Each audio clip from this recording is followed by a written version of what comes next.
কোনো আপিল চলবে না। রায় হয়ে গেছে, 7 দিনের মধ্যে রায় কার্যকর করতে হবে। কিসের আপিল? কোনো আপিল চলবে না। তার পক্ষে কোনো উকিল দাঁড়াবে না।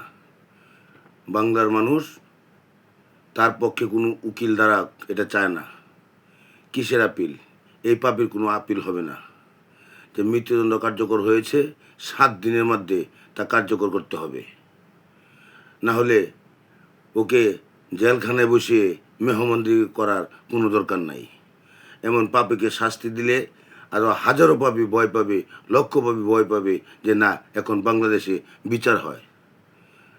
আজকে এই রায় হওয়াতে আমি ধন্যবাদ জানাই প্রধানমন্ত্রী তারেক রহমান, স্বরাষ্ট্রমন্ত্রীকে এবং বিরোধী দলীয় প্রধান শফিকুর রহমান সাহেবকে এবং আরও যত পার্টি আছে, যত প্ল্যাটফর্ম আছে, যেসব ভাই বোনেরা, শিক্ষিত ভাই বোনেরা আপনারা এই আন্দোলনে শরিক ছিলেন।